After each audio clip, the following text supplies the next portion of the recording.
আমি যে ভিডিওতে কথা বলবো সে কথাগুলো গুরুত্ব দিয়ে শুনবেন, ঠিক আছে?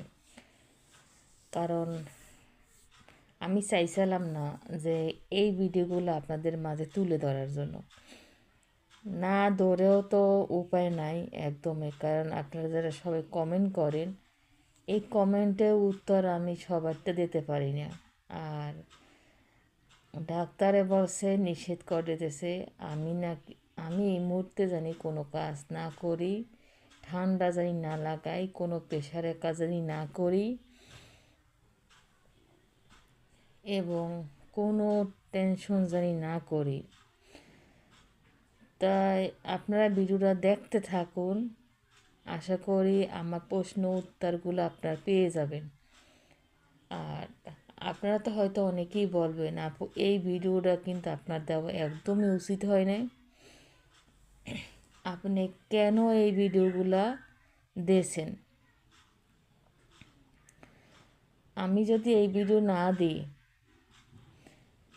তাহলে আমার যত আনফলোয়ার আছে ফলোয়ার আছে তারা জানবেই না যে আমার কি হয়েছে।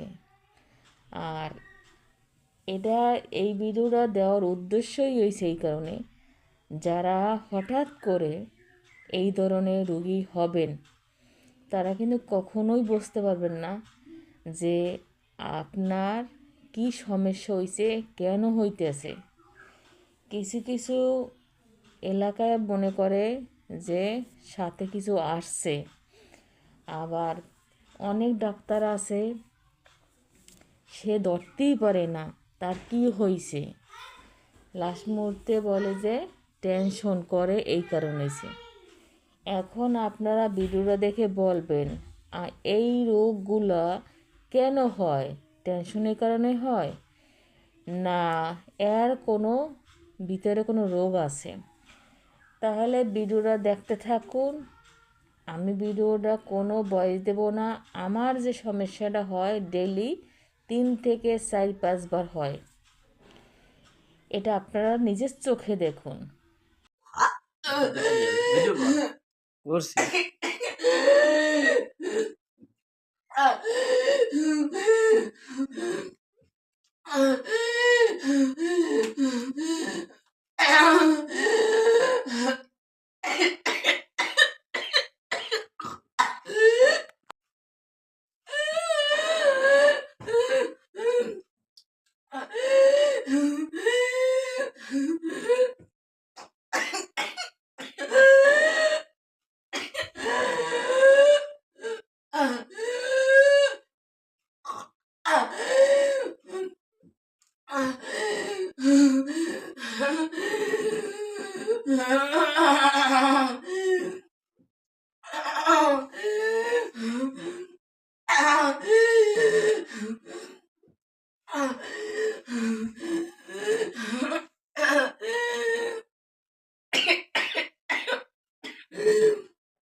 এখন আপনারা বলেন তো, কেন এই রোগগুলো হয়, এই সমস্যাটা কেন হয়?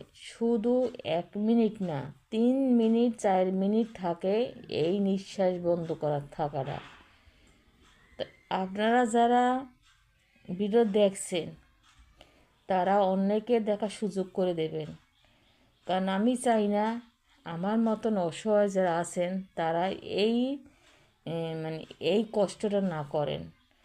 এই কষ্টটা দেখার ডাক্তারেরা এরে এরে না দেখাইয়া আপনি ভালো ডাক্তার দেখাইবেন, তাহলে আপনি অল্পতে সেরে যাবেন।